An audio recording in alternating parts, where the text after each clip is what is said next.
Ticketmaster.com or in person at the Rialto box office.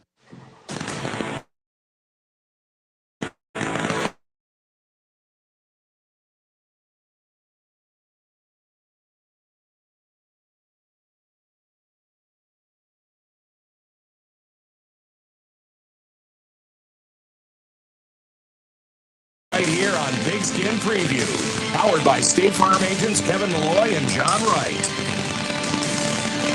And good evening and welcome. It is the Week 6 edition.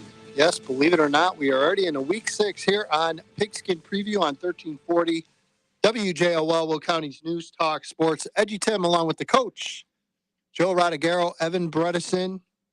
I can smell lemon bars on your breath, sir. Spinning the dials across from me, and we appreciate you listening and tuning in and watching us live on YouTube. Hello, everybody. Glad to have you with us. I don't know what you're talking about. I don't know what you're talking about.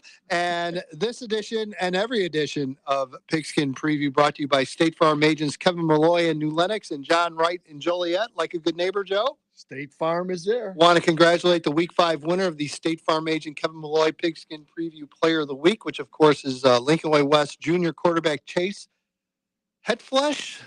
Headflesh? Headflesh. First time. 10 of 16 passes, 175 yards, a touchdown pass, touchdown run as well. And again, this is a young man that was a backup to start the year. Again, so a very nice situation, and Chase has really stepped up. And Joe, we got a chance to go over there yesterday, and Chase has got a nice arm. He does. Yeah, those are really good ball. We had a chance and want to thank Luke Lokank and everyone at Lincoln Way West for welcoming us yesterday, and we certainly appreciate chance to come over and talk to the team and the coaches a little bit and hang out.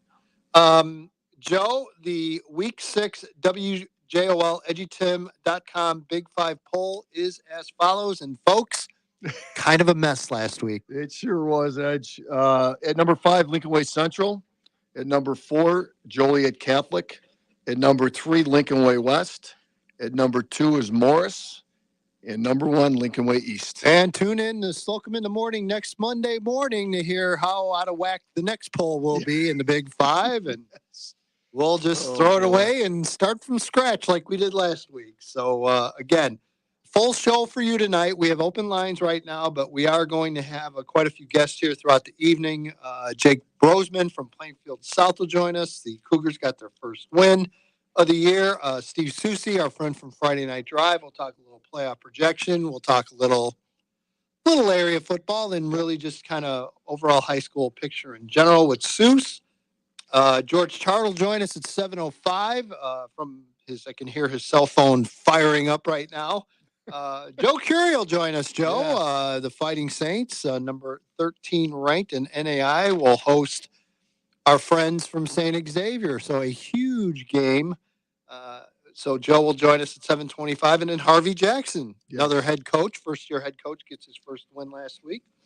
So we'll talk about Plainfield East Bengals and what hopefully a little bit of a turnaround here for Plainfield East. And your phone calls always welcome, as always. Our broadcast schedule is as follows: 6:05. Evan Bredesen with the shortened edition of the Friday Night Lights pregame show. Is it 6:30 kickoff? I've seen it 3 different times in 3 different faces this week. Well, I checked the IHS. Well, we will have the head man in charge. And if he doesn't know, then, well, no one does. Set for a 6:30 kickoff, Lockport will be hosting Lincoln Way East. Joe, time to go out to the phone lines. It is now officially Pigskin Preview because Bob joins us. Hello, Bob. Hi, guys. What's happening? Got a question for you. Yeah. How dangerous is the remaining schedule for JCA? Well, I'll tell you one thing. They better start taking points when they have chances to take them. Yeah, Bob, we looked through this, and Joe and I talked about it. And there's a couple area teams, and JCA is one of them, Joe and Bob, where, starting this week at Marist, literally nothing is going to come easy, and you're going to have to earn at least those 5 wins. I know. Yes, I agree. We'll go through this later on. I put a sheet out after week 5 and rank all the teams, and Joliet Catholic, as the remaining 4 games, are not against any teams with above 500 records, but Yeah, Marist is a scary yeah, one there, Marist obviously. is scary. They got beat by some very good teams. You got Leo and then Marmion, and then to finish up with St. Ignatius. So You got to get wins in 7 and 8. I think you'll be okay. Ignatius is a team you don't want to have to get a win from because they could be dangerous at times. yeah, Marmion is one of those teams that kind of scares me too, because even if they're not good, they're one of those teams they're going to play hard, and it's going to be a tough game. They'll get up for JCA like a lot of teams do. They'll get up for that game, no doubt. Yep. No doubt. I agree. Bob, you going to challenge the South Side tomorrow? Do you have a place to park at Marist? Oh, we'll get there. Yeah, we'll probably get there close up to the front. Yep. Probably leave early because of that. Well, that's what you have to do. Yep. Yes, Yeah, for so- No doubt about it. All right, my friend. Well, we appreciate hearing from you. Good luck and safe travels tomorrow, okay? All right, you guys have a good one too. All right, All right, there's Bob. our guy joining us. And again, you can always join us on watching us on YouTube Live or Facebook. And our good friend Greg from Tinley is on the line. All right, we'll get to Greg in 1 second here. Want to say hello to Brian Stone. Geneva versus Batavia.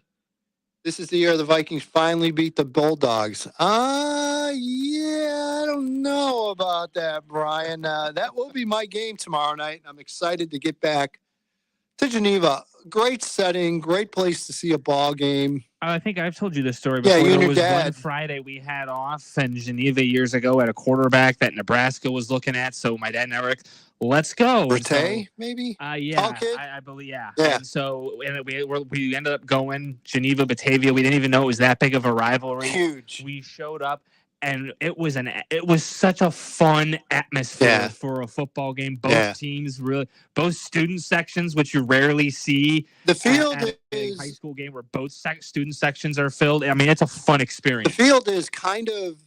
I mean, it's just barely off campus, but it's an off-campus field, and it's kind of almost like being at like a Glenbard West, where it's like all trees. and Correct. It looks You're like phenomenal. you're in a park. Right, you're in a park basically. Like Bob, I will be leaving very early to go cover that game tomorrow, just so I know I have a spot to park. All right, let's bring Greg in. Greg from Tinley, our friend, joining us. Greg, welcome aboard. Thanks, guys. Hey, I wanted to tell you last week how much I enjoyed your interviews with the Bolingbrook coach and the Joliet Central coach. Talking to those guys, you really understand how building a high school program is more than X's and O's and practices. It's really so many levels, parent participation, the kids doing it in the classroom.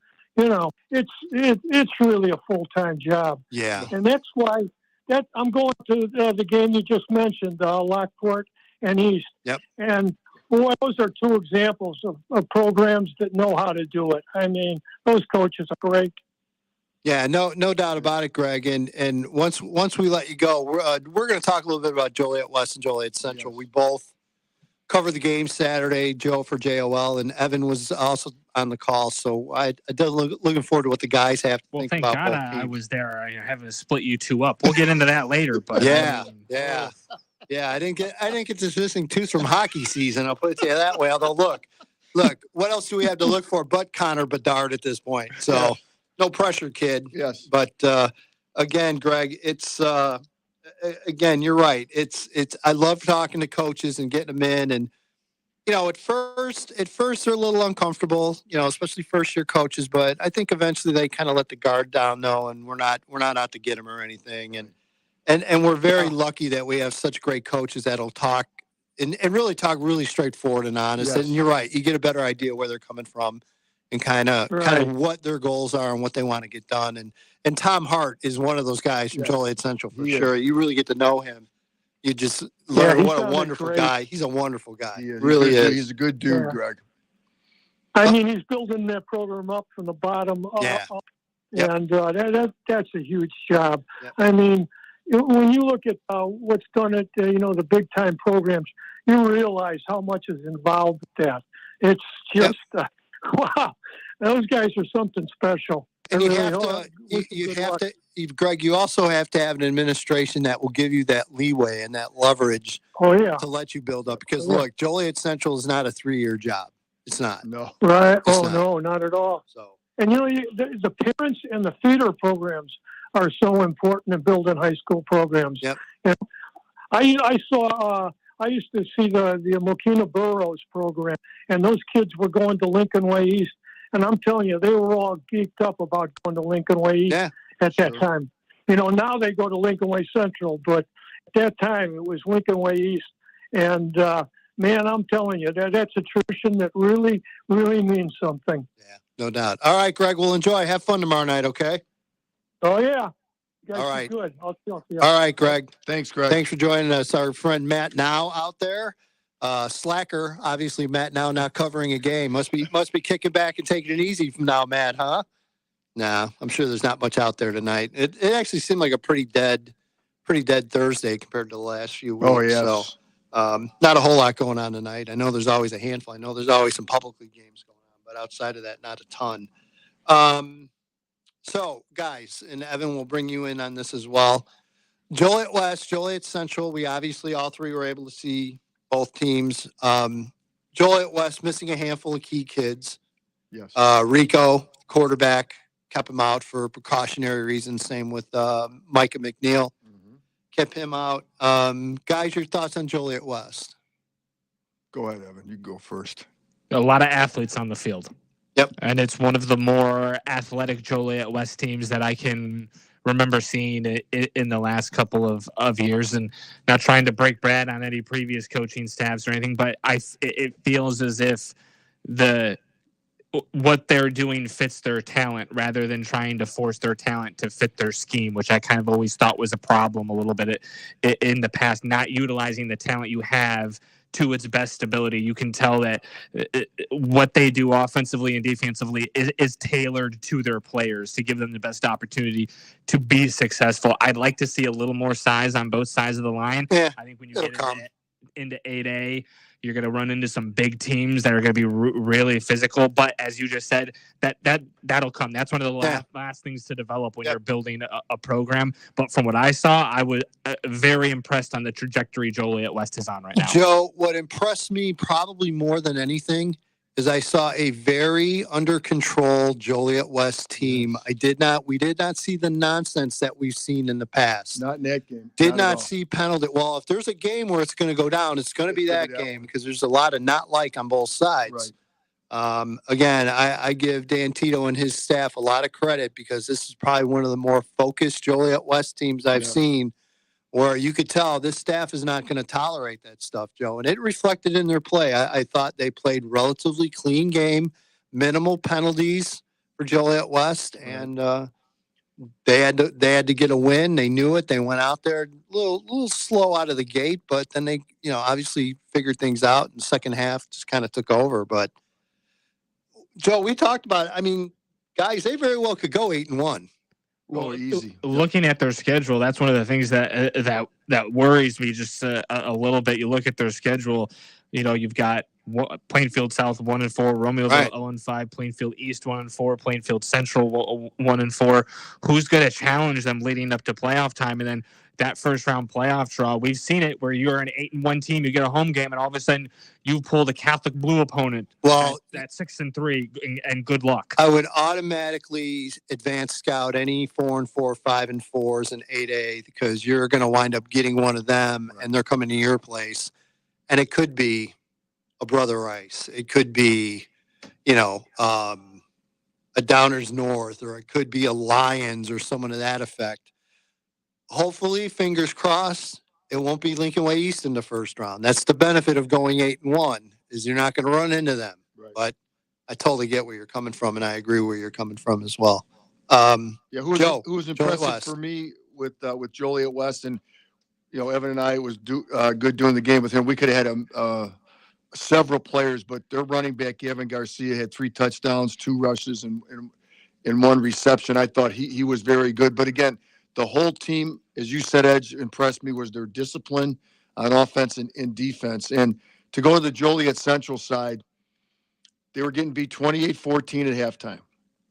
They've got 2 players on their team that could play for me any day of the week. Yep. Christian Smith is, to me, an outstanding young man, an outstanding young player, and their fullback, Jalen Murphy. Both of those guys are just Coach Hart just doesn't have enough yet. I thought the quarterback hung in there and took a beating, honestly. Yes. I mean, he got beat up, but he kept coming back for more. Right. He's a younger guy, showed a lot of toughness. So I was impressed how he kept coming back and fighting. Well, they showed some promise in that first half. They were able to figure a few things out. We talked about offensively, maybe a few tweaks you would have made in the second half, but it was one of those that just got away. And I talked to Coach Hart afterwards, and he just said, "Edge, we got to learn to play 4 quarters. That's what we have to do." And he's 100% right. 100% right. I agree. All right, we got to step aside. We're way over, so we got to go for a break. When we come back, we'll go out to the phone lines. Jake Brosman will join us from Plainfield South to talk about his first win with the Cougars. You are listening to the Week 6 edition of Pigskin Preview here on 1340 WJOL, Will County's News, Talk, Sports. Negative posts from an ex-employee or from a former client, maybe an outdated news article or sensitive personal information about your family. Search engines don't always get it right, but right or wrong, it's your reputation on the line. That's where Reputation Defender by Norton comes in. One of the most trusted names in online reputation repair. Reputation Defender has been fixing people's search results for over 15 years. Their cutting-edge approaches help you to wipe away unwanted information in your search results. They also promote the good stuff so that it rises to the top, helping you put your best foot forward. Your good name is too valuable to leave to the whims of a Google algorithm. Take control with Reputation Defender. You can start by getting your free reputation report card at reputationdefender.com or call 800-401-6681 to speak to an expert. That's 800-401-6681. Save 11% on everything.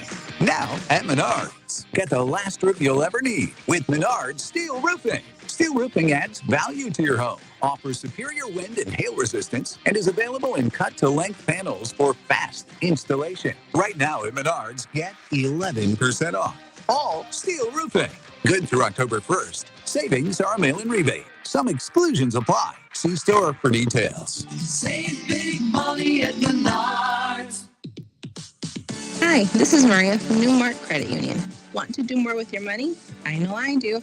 Tune in to Money Talk this Tuesday. Our guests talk about all kinds of topics to help you save money and achieve your goals. Knowledge is power, so get the tips you need to do more with your money. By the way, did I mention that there are prizes? Don't miss your chance to win.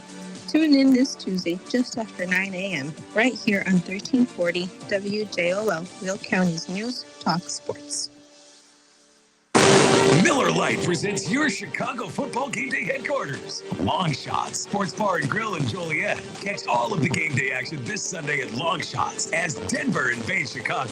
You'll find food specials, including 75-cent wings and $14.99 build-your-own pizzas, plus $13 buckets of Miller Lite. All of the game day action is on over 30 big screens throughout the bar. Long Shots, Sports Bar and Grill, 1609 West Jefferson Street in Joliet. Celebrate responsibly. Attorney Joe Cordell. Business owners and professionals face special challenges in divorce court. In addition to everything else going on, they have to contend with allegations that they are earning more than they are, coupled with claims on their business or practice itself. Clients with assets depend on their divorce lawyer skills in these matters, and that's why it's so important to hire someone that has those skills. Schedule an appointment with one of Cordell & Cordell's Springfield area attorneys. 2815 Old Jacksonville Road, Suite 103, Springfield, Illinois, 62704.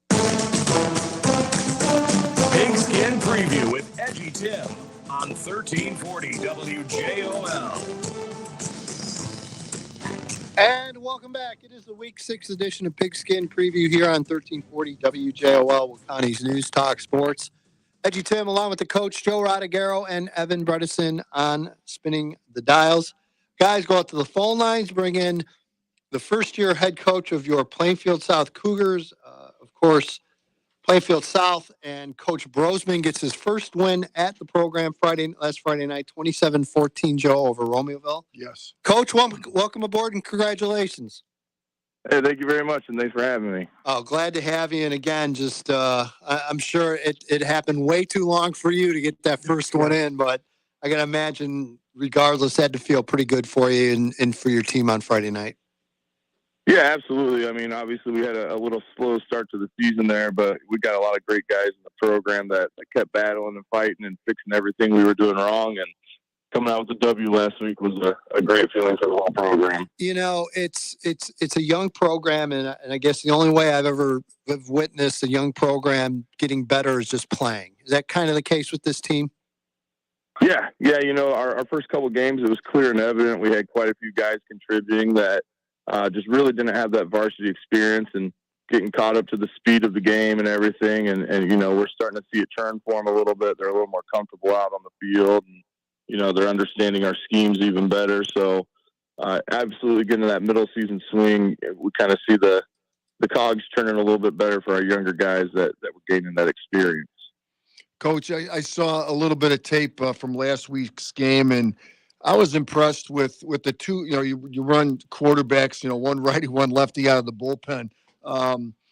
But Cody Hogan, to me, he's maybe more of a dual threat, throwing the ball and running the football. I thought just with the highlights that I saw, he does a good job at doing that stuff. But I was impressed the way he threw the football also.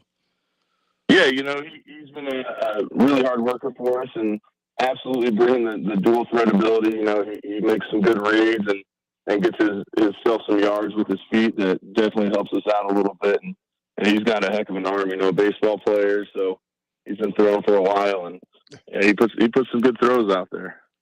Was it a case? Did you kind of see this coming the week before? Because it seemed like from the reports I saw, it kind of sounded like maybe you found a little magic in the second half of that game the week before. Yeah, you know, we were just kind of playing around with what fits our team best and everything, and where we needed pieces to fit. And you know, and Connor, our quarterback at the start of the year, we have a kid that's willing to do anything for the team. And you know, he was willing to step up and fill into a receiver spot for us, and it just kind of let us get some, you know, extra chess pieces moving, if you will. And Cody's able to go back there and do what he's been doing for us. So it just kind of fit the mold of where we're at. Yeah, I mean, and I've got to imagine in this day and age, and obviously not talking about kids, but it's got to be harder to get done, I would think. Yeah, especially at that position. I mean, let's face it, kids, you've got kids that have been going quarterback coaches for years. You've got kids that have been playing quarterback forever. And, you know, in their mind and in their parents' mind, they're quarterbacks. And, you know, Coach, I don't think you win games unless you have kids like that can say, hey, you know what? Yeah, I'll go play here. And you know, you give them a role and tell them, hey, this is how you're going to help the team. I imagine that cannot be an easy talk sometimes. No, not at all. Definitely a hard talk, especially when it's a kid like we had with Connor. You know, he's one of our captains. He's one of our leaders, and he was, you know, basically the talk of Curtis. He's willing to do whatever it takes to get our team wins. You know, and if that means he's going to do wherever it is he needs to go, he'll be there. Coach, you know, defensively, you know, you had one clunker, as I call it, one bad game, but defensively, it seems like it's getting better, and I think toward the, you know, this is a big game against Joliet West this week, and you know, if you can get by this week, you've got very winnable games for the rest of the year. Oh yeah. Our defense has played honestly fantastic throughout the year. We've let up a few big plays, which has been a focus of our defensive staff going forward. You know, don't let the big plays happen. But as a whole, we've had great defensive performances in each game, minus those huge plays, like you say. And then you know, unfortunately, we dug ourselves in the hole, but we get to talk to them about we're in playoff football right now. You know, we gave ourselves that 4 in the loss column, and we've got to win every game to get where we want to be. Oh, what should your fans know about Joliet West for tomorrow night, and maybe give us a little thumbnail of kind of what they've been able to do and what's made them successful? Yeah, I mean, you know, just evaluating them, they're an extremely athletic team. They fly around, they're physical, they get after it, they bring a lot of pressure on defense, they kind of run all over the place on offense. So they're a very good team. They've played some very good close games. And you know, really, when I view everything, I get excited because I think it's going to be a pretty electric game. You know, it's going to be a lot of big shots taken here by them, a lot of big shots taken by us. Hopefully, a lot of big defensive plays all around, it really should create some good electric atmosphere.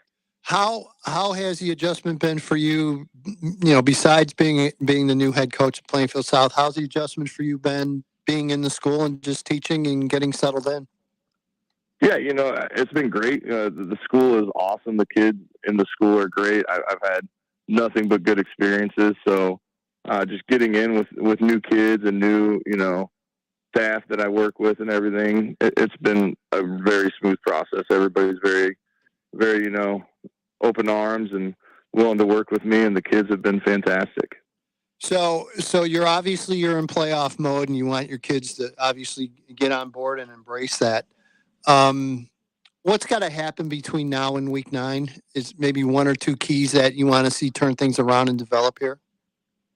Yeah, the big thing that we've been hammering them with is we played a lot of mistake-ridden football over the first few weeks, and that goes hand in hand with having a young team.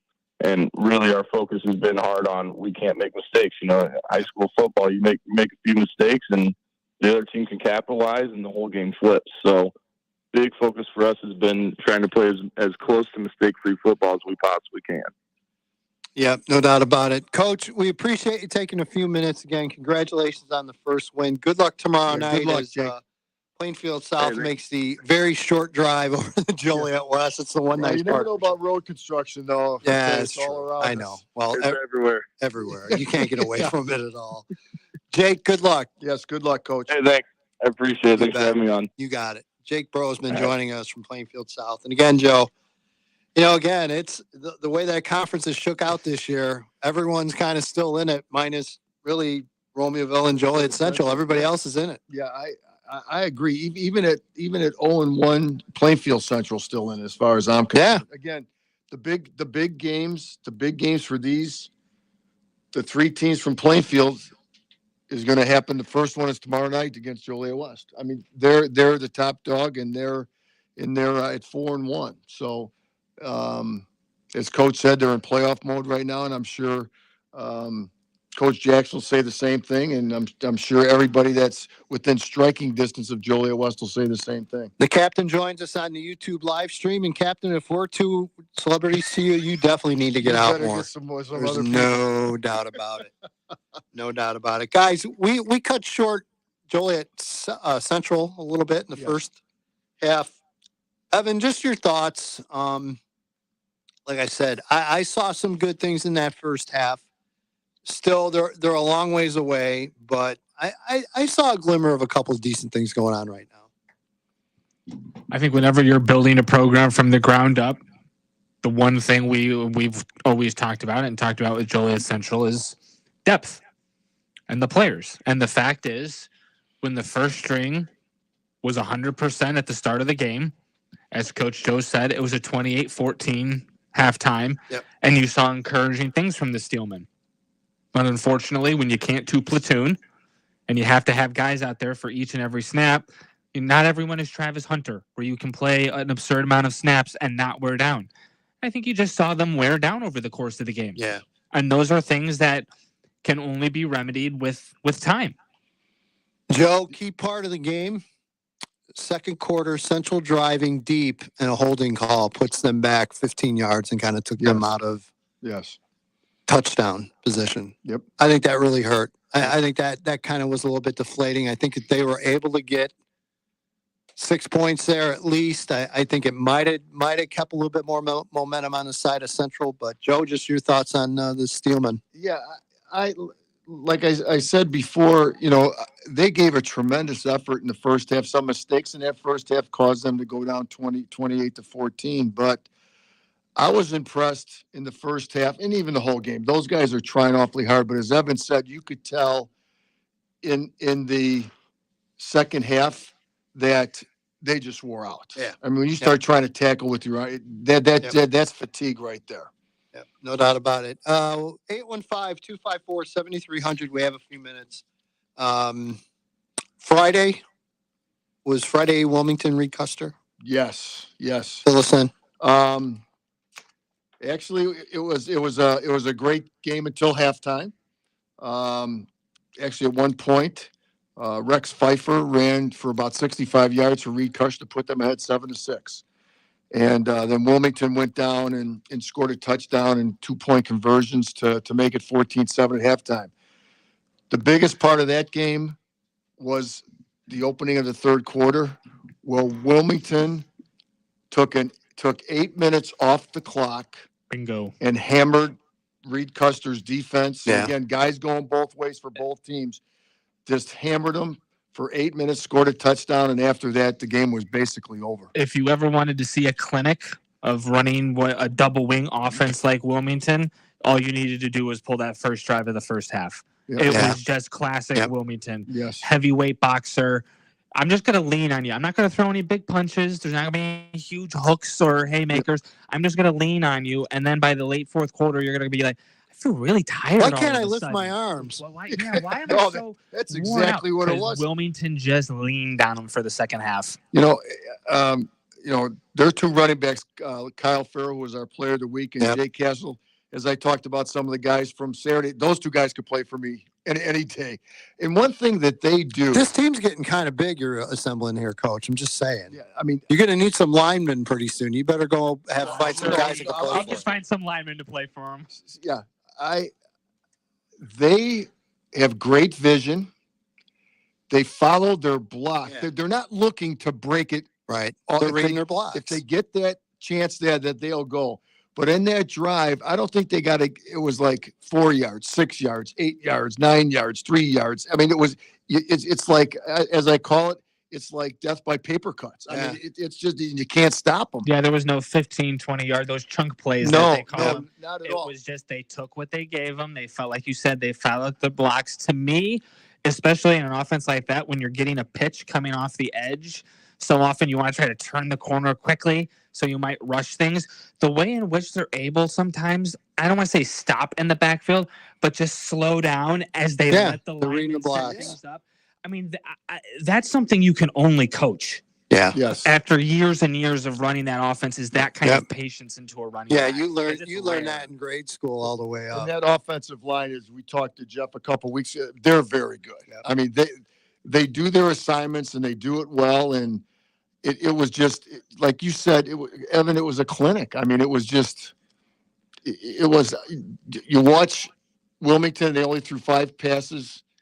They didn't throw a pass on last Friday. And you know why? Because your goal is running that offense is 3 to 4 yards a crack. And kill clock. And you got to have a line to do that, but you also have guys running it. Get a really good question from the captain. By the way, if you're watching this on YouTube or Facebook, you can DM us your questions, and if they're any decent, we'll use it. This is a good one. Guys, thoughts on Manuka for this season? Captain, we were talking about this before the show. By the way, ladies and gentlemen, breaking news. The Edgytron is up and functional. It is. It looks wonderful. At Manuka Memorial Stadium. Okay. Up and functional. So we'll see. Yes. You're going to walk in. There's going to be Joe's gigantic face up on the Jumbotron. Oh no. I wanted to get them People to be stream running our out. show. Our show. They could be watching it on the Jumbotron right now, Joe. How awesome would that Poor be? people in Manuka. No, I know. They're the fact that I live in that community is bad enough. Yes. Ask me in 2-3 weeks. Yeah. My greatest fear with Manuka in Southwest Prairie West. How good is the conference? We kind of don't know. We really don't know. I mean, West Aurora is 5-0. I mean, I hate to kind of say, ask me after week 9, but I want to see. I want to see how their defense holds up against West Aurora, who has a pretty and Oswego and Oswego, Plainfield North. Yeah, and so I mean, it's not a cop out. It's legitimately that's the last 3 games are the toughest 3 games of the schedule, and that's where we're going to find out what exactly they look like. We just don't know right now. And again, you play the teams that you play. We were there week 1 against Rock Island, and Rock Island was no match for them. And was Nequa a good loss or a not good loss? Yeah. Is Nequa I'll a wait good for the team answer. or not a good team? I'll wait for the answer. If anyone can answer that, please let me know. I mean, I feel like it's flip a coin. I mean, there's some weeks where I feel like Nequa, I'm like, that's a team that could make a run. And then there's other weeks where I'm like, are they going to make the playoffs? So the DVC, you had Nequa to start, Naperville North to start the year, they lost. Then you had Nequa. Now they've lost. Now Naperville Central's at the top of the conference. So you know what's going to happen this week, right? Central's going to lose to North, and North will be back on top. And then I don't know. Yeah. It's another crazy conference this year. Yes. It's been a weird year. Something we haven't gotten into. Maybe when our guest, we'll bring him up. The next guest, Steve Susi, will get into it. The DVC has been weird ever since kind of this quasi merger. They left. Acquisition. Yeah. Teams 100%. leaving. It's a much different conference than it was back in the day. We're going to step aside and take a break. When we come back, Steve Susi joins us on the Week 6 edition of Pigskin Preview here on 1340 WJOL, Will County's News Talk Sports. Official rules for 1340 WJOL. No purchases necessary. All contestants must be 18 years of age or older to participate, unless specified in contest rules. An individual may win an ongoing contest every 30 days per household from WJOL in Crest Hill. All state, local, and federal and other taxes or other fees for prizes awarded are the sole responsibility of the winner. Prizes valued over $500 will be issued an IRS Form 1099 to report their winnings. All prizes are awarded as is. All entrants and winners agree that the station, Alpha Media LLC, and their affiliates shall have no liability and should be held blameless for any injury, misfortune, or damage to either persons or property insured by entering, participating in, winning, or losing any contest by use or non-use of any prize received. All entrants and winners agree the station may broadcast or publish their name, city of residence, photo, videotape, film, or any other likeness, including their voice, recorded or live, for any reason the station deems necessary without compensation. The radio station reserves the right to change the rules for any contest at any time without notice and limit the amount of times an individual may enter a contest or drawing. The radio station will not be held responsible for busy lines, bad connections, disconnections, computer malfunctions, lost, late, or misdirected email, faxes, or any other circumstances. Get a full list of contest rules at WJOL.com. So you're getting some roof or exterior work done, and you've covered all your bases, right? Even checked out some online reviews. You think you've got everything covered? Well, think again. Not all roofing and siding companies are insured. That's why I can't say enough great things about R.E. Duchesne Construction. They are a licensed and fully bonded exterior contractor serving Will, Grundy, and Kendall counties for over 40 years. I trust them, and I've personally used them. Hi, I'm Rita Duchesne Hughes. If you look at your home and don't like what you see, or what you have no longer protects your family and largest asset, call us at R.E. Duchesne Construction. R.E. Duchesne has an A+ Better Business Bureau rating, so you can be confident you need only make one call. Looking to upgrade? R.E. Duchesne offers a full line of roof shingles, gutters, siding, soffit fascia, and windows. These add great value and beauty to your home. Call us at 815-722-2821 for all your home improvement needs. Financing is now available. Check us out on the web at reduchene.com. And be sure to tell them Scott Slocum sent you. Let's be honest, insurance rates have skyrocketed over the last 18 months and none of us are happy. This is State Farm Agent Kevin Malloy, and I feel the same pain you do when the bill comes in the mail. When times are at their worst, people are looking for someone they can trust. And with 5 consecutive years of being named the best of Will County in the insurance category, why not consider calling the Malloy Agency? 815-463-5800. Like a good neighbor, we are and will be there when you need us. Just because you think you're so pretty. Hi, this is Kathy Carosa from the Polkas on Tour radio show. Join us every Sunday morning, 9 a.m. to 10 a.m., right here on WJOL 1340 a.m. Will County's News Talk Sports. Me to spend all of my money.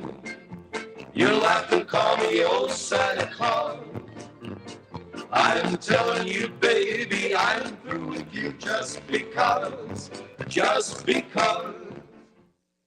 There's never any FOMO with the iHeartRadio app. You won't ever have to miss out on your favorite shows and contests with this radio station again. Radio 24/7, 365. We're here when you want us. Stay connected and listen anywhere when you download the free iHeartRadio app. Listen to this station anytime, anywhere on Odyssey. Odyssey is your new audio home for all the music, news, sports, and podcasts that matter to you. Odyssey. That's AUDACY.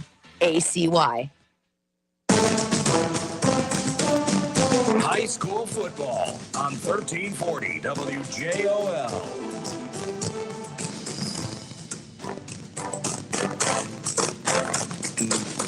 Preview. Welcome back. It's the week. Turn on the microphone. Week 6 edition of Pigskin Preview here on 1340 WJOL, Will County's News Talk Sports. Ed along with the coach, Joe Rodegaro, Evan Berettison, behind spinning the dials and eating lemon bars. And we're going to go out to the phone lines and be joined by the one, the only, the legend. Yes. Mr. Steve Susi joins us from Friday Night Drive. Good evening, sir. Hello, gentlemen. You guys throw that term legend around really lightly, don't you? Well, it is Seuss-tober almost. It is. So It is almost. Almost Seuss-tober. I do have, let your buddies at Shaw know, I do have that copywritten. So when they try to rip that off, no go. Yeah, they're aware. Welcome back. Great to have you on. I mean, there's so many different ways we can go with this, Joe. Let's stay area centric for a minute, Seuss. Any surprises? Any teams that are bubbly, borderishly from this area that maybe should be of concern, of note at this point? You know, to be honest with you, I'm a little concerned about Providence. Yeah. Yep. We were just talking about them off the air. You know, I mean, last week gave me a little pause. Not to demean DePaul or anything, but I thought that was a game that they, would probably handle pretty easily, and they struggled with it. And then, you just look at that remaining schedule. I mean, you start with undefeated Montini this week, and then you've got, Carmel, who put a good accounting for themselves against Mount Carmel, and Providence has got to play both of those. I mean, it's just, there's a lot of hurdles for them to have to clear, and for them to be sitting, where they're at right now, the path is not smooth. Let's just say that. Is there a say a 2 and 3 or 1 and 4 that you're keeping maybe an eye and a half on these days that could sneak up a little bit? I got to think it's got to come from the Prairie. Yeah, I mean, the thing that is kind of tricky about all of this situation is, you were talking about it a little bit before. I mean, every game that any of the Plainfield schools right now has with Joliet West is a big game. Yeah. Yep. I mean, because that's still, Joliet West is your favorite just based on how they've been playing so far. But the only way that, any of those teams can get in now would likely be by winning the conference. Yep. So all of a sudden that Joliet West game becomes, the one you're circling on the calendar. So, so I think in that situation, you've got, Plainfield East and Plainfield South sitting at 1 and 4. And so same with Plainfield Central, and they've all got Joliet West circled on the calendar right now. So, you got to take care of business in the other games, but right now I don't want to say that's their bailout, but that's the game that they have to have moving forward. Speaking of Southwest Prairie, I was talking to Edgy before we went on. The West looks like it's upside down this year, and Manuka is right there. But again, I think they're playing in the meat of their schedule, and we're going to see what type of team they basically have by week 9 when they play West Aurora.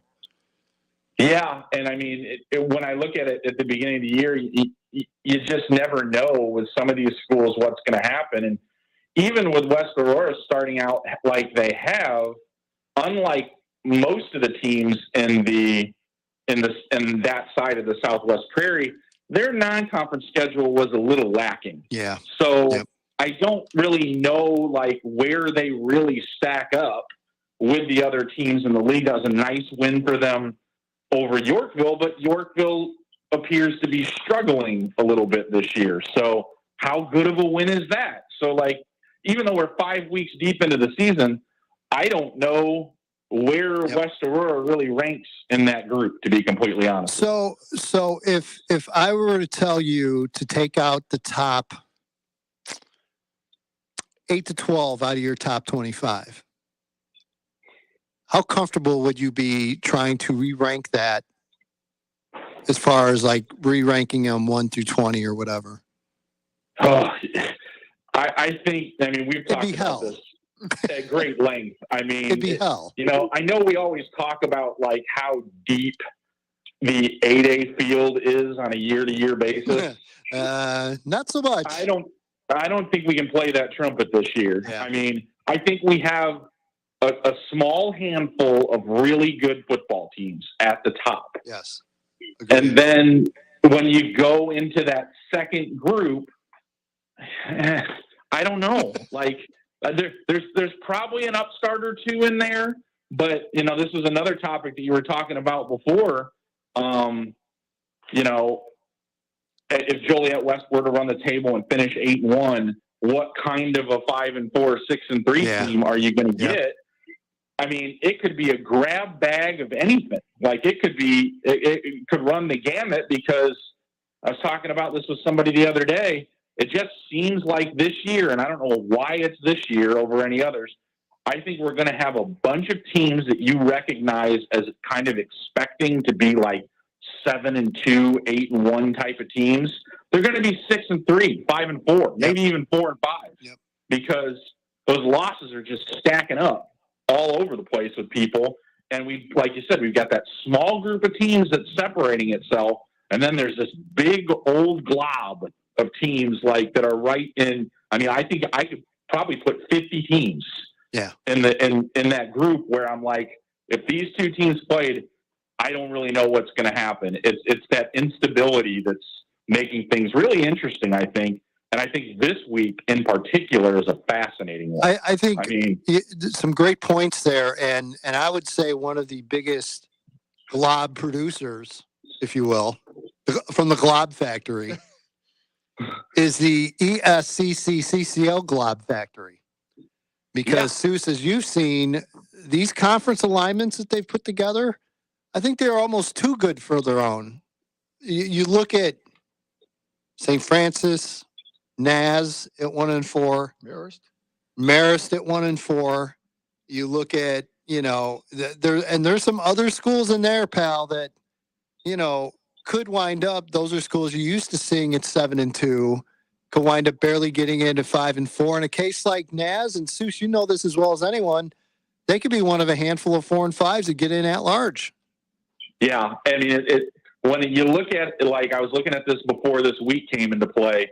You look at the quality of the teams right now that are in that conference that are 3-2 or 2-3, and then you look at the remaining 4 games, and it feels like almost every one of the games that they have left is either a toss-up or they're the underdog. And when you already have 2 or 3 losses, or in some cases 4, to have to essentially run the table over the course of that rest of that schedule just to get yourself in decent position. I mean, you see the problem that evolves. It's like, I look at somebody like St. Ignatius, who's 2-3 right now. That's a really good football team. I mean, Joliet Catholic closes the season with them, and it's kind of an afterthought when you look at it and maybe you don't realize it. But, they finish with a bunch of sub-500 teams on their schedule, but I don't want to face that sub-500 team. I agree. Like, it's that, and it seems like almost everybody like going back to the Providence point, like the remaining teams on their schedule. I mean, Providence needs 2, could use 3. I don't, that's going to be that's not going to be easy. Yep. Yeah. I agree. I definitely agree. Yeah, it's been a bucket full of interesting this year. There is no doubt about it. It's, and I've mentioned this before. You talk about rankings, and you're a guy that does rankings. I do rankings, and I love a good challenge, but every once in a while, I love a not good challenge as well. And we have not had a week where it hasn't been a challenge. And yeah, I mean, I don't think there's been a week this year where I haven't been moving in 5 teams, thinking about whether or not 6 or 7 of the teams that I have in there really belong there. It's been a bit of a wrestling match with trying to sit down and put together a top 25 poll this year. And again, it's great because Seuss guys to me is like a therapist, because I'll go and he laughs because I know it's the same with him too, where I'll say, all right, is it me or am I like reaching to rank 10 teams in 8A right now? And he just laughs because he goes through the same thing looking at all this and like, okay, I don't know what's going on with this. I just, this team's good, but they haven't played anybody, and it'll drive you to drink, no doubt about it. I've never had a year where I've actually had so many times where I've been considering ranking a sub 500 team. Yeah, I know. I'm with you. Because I'm just like, hey, I know they're sub 500, but if anyone else played this schedule, they'd be sub 500 too. So, that's just kind of the way that I looked at it this year. Was like, and it just, maybe I think about that once or twice in years past. It feels like I'm thinking about that 5 or 6 times every week this year. And for me, it's Naz. It's just, I know they're better than that record. I just know they are, but you can't put them in. You just can't. Yeah. Yeah. And I mean, that's the thing when, even before last week, I was like, well, it seems unlikely that Naz will win their last 5 games and get to 5-4 and qualify as an at-large team. But I refuse to say that they can't or won't do it because I know better. Like it may not happen, but I'm certainly not going to predict that it's going to. Seuss, you have your veins of existence, and I do as well, and we'll keep them to ourselves from now. But again, appreciate you joining us as always, and I'll see you down the road somewhere. And again, just enjoy your fall here, okay? Yeah, I got a bone to pick with Coach Joe real quick. Oh boy, fire away. So a couple of weeks ago, I heard something really disturbing about you, Coach Joe. Oh, no. And I just wanted to know if there's anything that I could do to help. Do you need to borrow my box set of Friday Night Lights, or can I give you my Netflix password? How do we rectify this injustice that you answer your critics, Coach Joe? I will, once the football season's over, That's fair. The guy to my left here is already offered. Although Joe is retired, I just thought I'd add that. Yeah.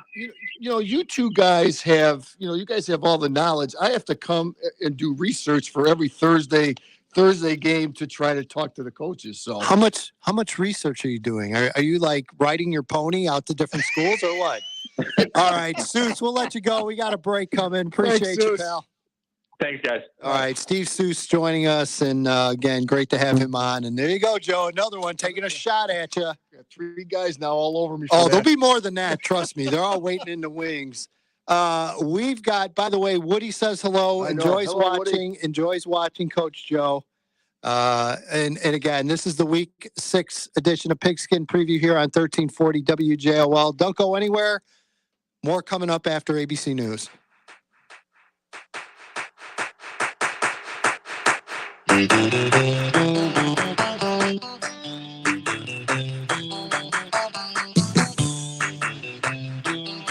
Your home for Will County's news, talk, and sports. We're 1340 WJOL.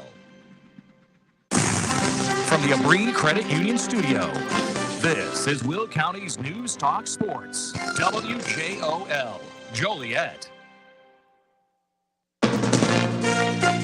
From ABC News, I'm Daria Aldinger. A government shutdown is looming. ABC's Rachel Scott on who could feel the effects first. With millions of Americans, including military families and Border Patrol officers, in danger of losing their paychecks if the government shuts down in just 2 days, House Speaker Kevin McCarthy struggling to make a deal with hard-right Republicans. McCarthy saying if those renegade Republicans support a short-term bill to fund the government, he'll add stepped-up measures to police the border. But those holdouts unmoved. Do you believe McCarthy has the votes if he puts that TR on the floor? No, he doesn't. It'll fail. Yeah. Behind the scenes, negotiations within the GOP growing heated. Senate leaders have brokered a short-term bipartisan plan, which members could vote on, they say, as soon as Saturday, but it continues funding for Ukraine, which most House Republicans are against. The House Oversight Committee held its first public hearing today into its impeachment inquiry of President Biden. Republicans downplaying witnesses' remarks about a lack of evidence. Ranking Democrat Jamie Raskin. And I'm afraid the majority forgot to bring the evidence with them today. And our GOP colleagues are frustrated, and I know why. Their own witnesses don't agree with them. Raskin calling it a Seinfeld impeachment, which means nothing. The president was in Arizona where he spoke about the threat to democracy. We should all remember, democracies don't have to die at the end of a rifle. They can die when people are silent, when they fail to stand up or condemn the threats to democracy. He criticized former President Trump, his supporters, and Republicans who Biden says remain quiet. At the Pentagon today, traditional clapping out, staffers lining the steps of the building's river entrance and applauding the soon-to-be former Joint Chiefs of Staff Chair General Mark Milley and his wife as they departed. Stocks rose today. You're listening to ABC News. Ron had a tax problem he just couldn't handle on his own. I owed the IRS taxes for over 5 years. I didn't have money to pay the taxes. Those years cost him dearly. Most of it was fees and interest. It was horrible. Ron finally called in the pros. I called Optima Tax Relief, and boy, am I happy I did. The leader tax resolution firm, Optima is A+ rated by the Better Business Bureau. They've resolved over $1 billion for their clients. Ron was overjoyed. They settled my account with the IRS. I was ecstatic. They are a lifesaver. They are. I am so happy. Take Ron's advice and call Optima now for a free consultation. Yeah, don't do like I did and wait. Call Optima Tax Relief. Do it now. You'll be ecstatic like me. Call 800-343-6460. 800-343-6460. 800-343-6460. Optima Tax Relief. Testimonial from an actual client. Some restrictions apply. For complete details, please visit OptimaTaxRelief.com. New Jersey Democrat Bob Menendez today insisting he isn't going anywhere. The embattled indicted senator emerged from a closed-door meeting with fellow Democrats and told reporters he's not leaving, that he'll continue joining his colleagues in casting votes on the Senate floor. And I'm sure when they need those votes, they'll be looking forward for me to cast them. But several Democrats have now urged Bob Menendez to resign amid charges that he and his wife accepted cash, gold bars, a Mercedes-Benz, and mortgage payments, all in exchange for official favors. Menendez has insisted he'll be exonerated. Stephen Portnoy, ABC News, Washington. The Pentagon keeps the focus concerning newly released U.S. Army Private Travis King on his well-being instead of any possible disciplinary action for crossing into North Korea this year. He will be getting debriefed by U.S. military officials, so I don't really have more to share on that as it's still pretty early.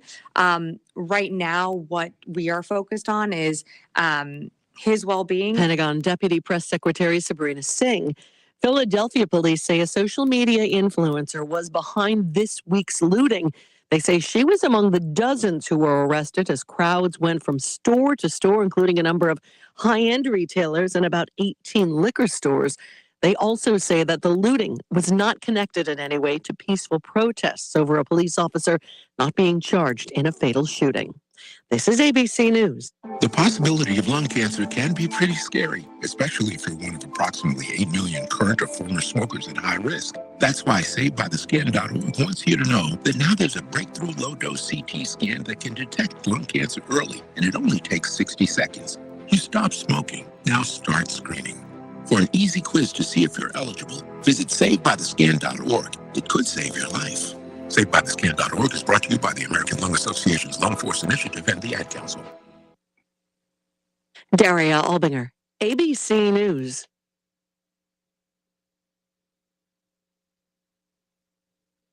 Paid for by Primary Care Plus, a part of Oak Street Health. If you live in Chicago and have Medicare, this important message is for you. There is now high-quality, complete health care available right in your neighborhood that specializes in top-quality care for older adults on Medicare at no extra cost to you. Don't wait until a new health problem gets serious. They are accepting new patients right now. The doctors take the time to get to know you, understand your personal health issues, and answer all your health questions. Plus, there's same-day appointments, on-site lab work, and a 24/7 live patient support line. And if you're on Medicare, there's no extra cost for you. Just call 800-993-3859 right now. If I hadn't called to set that appointment, I don't know what my health would be like today. They got out in front of it and kept me out of the hospital. I can tell you that. This outstanding care for older adults on Medicare is available at Oak Street Health, and they are accepting new patients now. Call 800-993-3859 now. It's fast and easy. And if you're on Medicare, there's no extra cost for you. Don't wait. Call 800-993-3859 right now. That's 800-993-3859. 800-993-3859.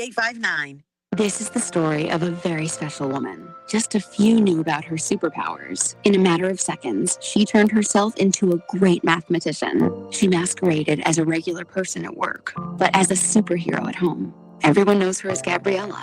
I still call her Mom. Your hero needs you now, and AARP is here to help. Find the care guides you need to help, complete with tips and resources at aarp.org/caregiving. Brought to you by AARP and the Ad Council. If you love them enough to listen to them practice the same song on tuba, please be done. Over and over and over and over and over. Then surely you'll check NHTSA.gov/the right seat to make sure they're correctly buckled in the back seat. Sounds good, honey. Check today at NHTSA.gov/the right seat. Brought to you by the National Highway Traffic Safety Administration and the Ad Council.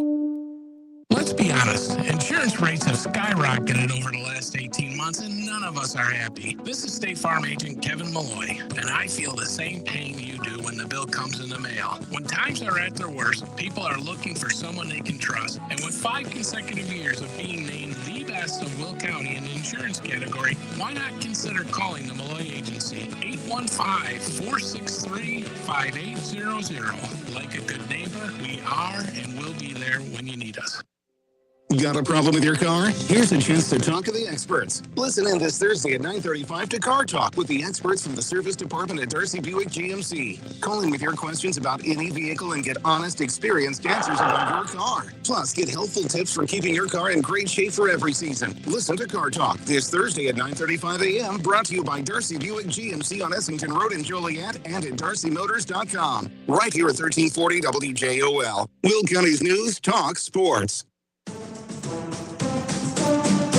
Your official home for Joliet and Will County sports is 1340 WJOL. And welcome back. It is hour number 2 of the Week 6 edition of Pigskin Preview here on 1340 WJOL, Will County's News Talk Sports. Edgy Tim here, along with the coach Joe Rodriguero and Evan Bredesen, in this edition and every edition of Pigskin Preview.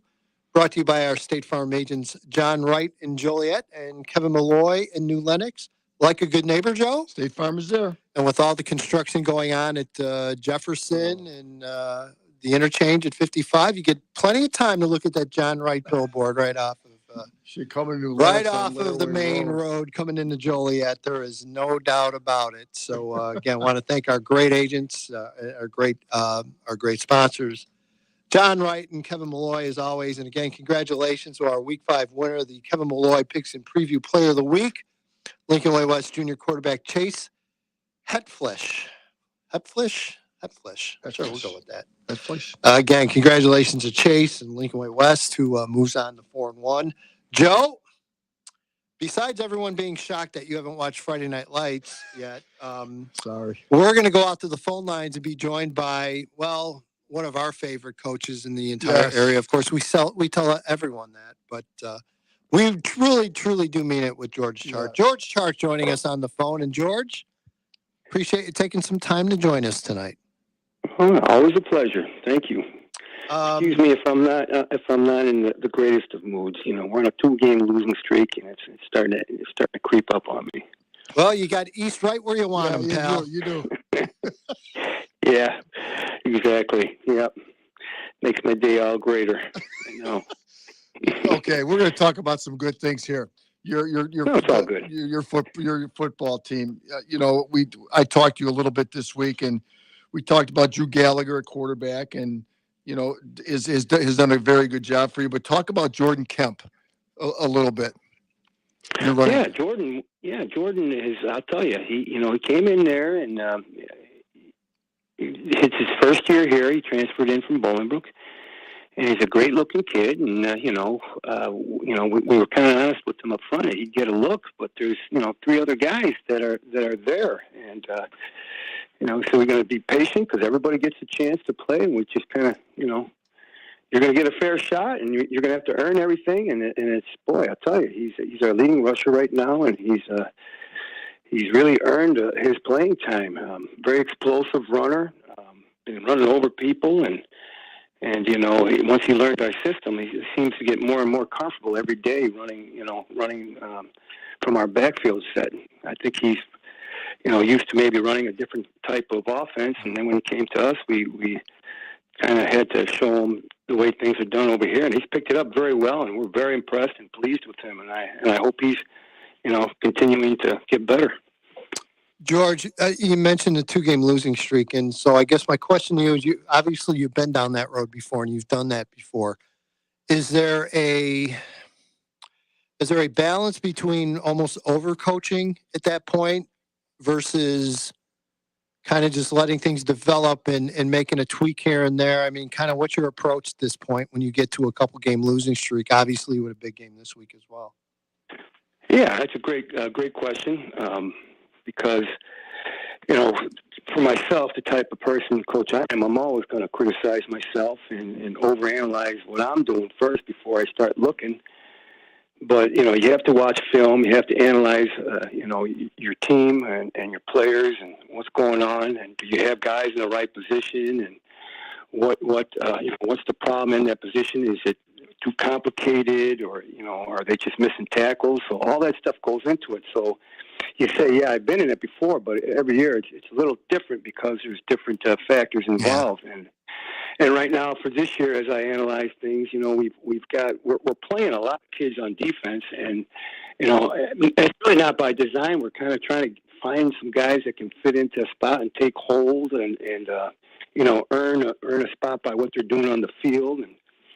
And so, maybe we're doing a disservice by, rotating guys, but, until we find a guy that's, standing out on the field on what he does on the field, it's kind of like that's the approach that we're taking to. Otherwise, it would be a flip of a coin at what you put out there. And, that's tough to do. But, there's a couple, we've got some young guys on defense, and, we talk about two different things. One's your recognition time, to where you recognize stuff. We want to make sure we're simple enough so the recognition time is cut down. The other one's reaction time. We don't want you reacting to things until you recognize what it is. So some of our younger kids are the speed of that process right there seems to be, a little behind. And, you can rack it up to lack of experience, or, maybe we're not coaching them good enough. Those are the things that we're working on. But definitely we're working on it. It's a challenge. I love these kids. I wouldn't trade them for anybody. And we're going to keep on working.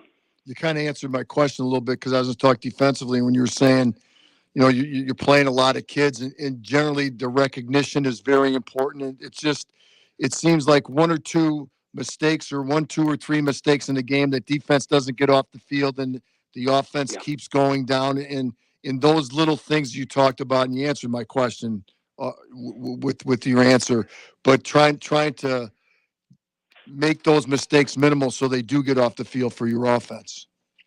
Yeah, I mean, that's the thing. We started out our first half games. We've had a different defense. It's been totally reversed. The last 2.5 games have been totally reversed in our defensive play. We just can't get off the field on third down, and we're not making plays. We're not recognizing whether it's a set or a coverage or a personnel change that they're doing on their side.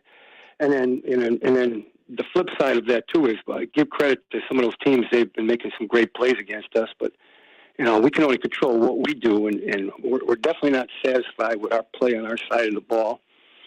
And it's time for us to take a step up and correct those big plays, like you mentioned. We're getting big plays on third down and giving up big pass plays, and you can't have that and expect to win. Our offense is really starting to play a lot better, and now it seems like the defense is faltering in the other direction. So, we're working to get that fixed. And like I said, I like our kids. We're going to get better.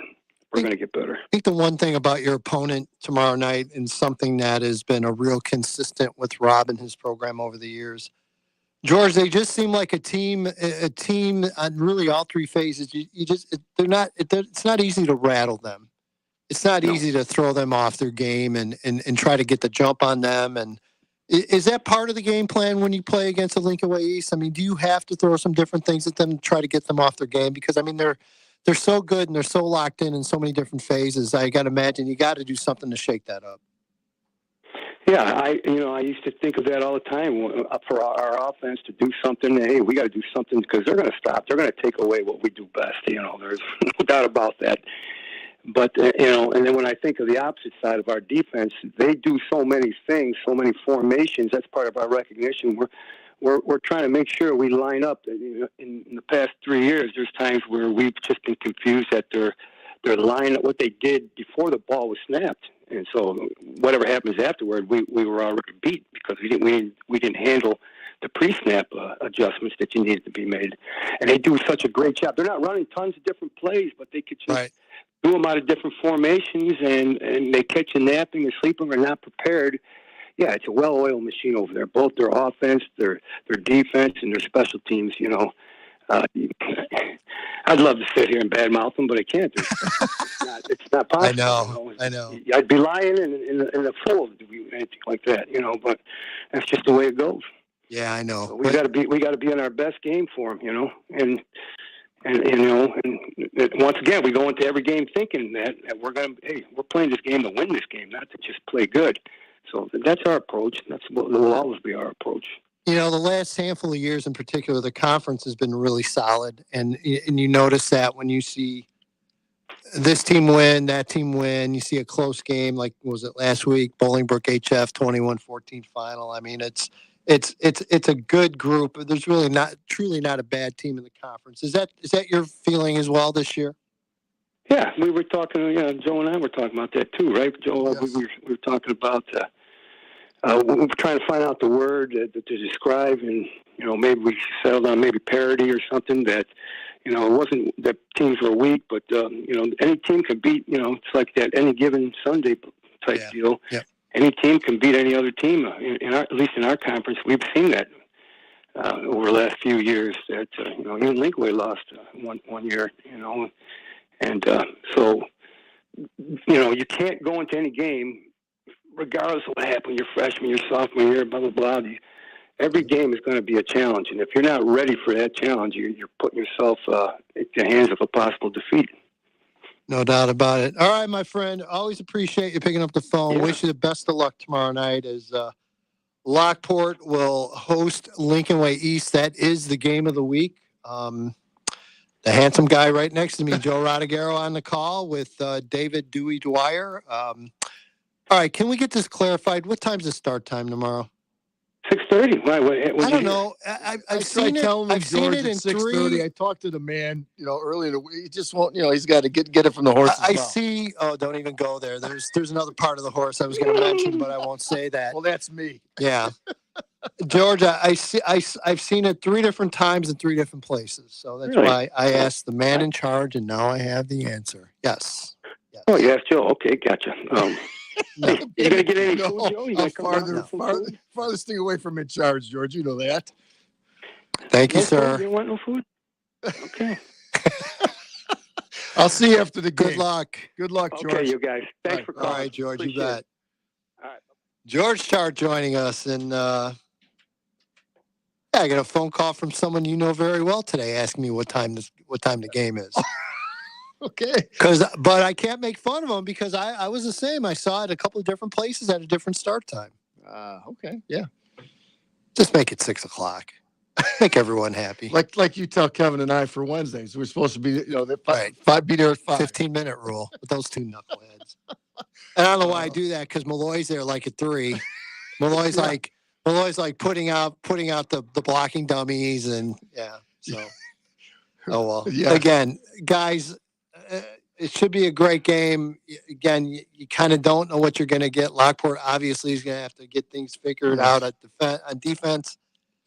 And as I said, I mean, East is just so solid in what they don't do. make mistakes. They're not flashy. They don't make mistakes. They just execute. And the one thing, though, I think in George's favor here, too, is that over the last 2 or 3 years, they've played them pretty tough. Yeah. No doubt. doubt.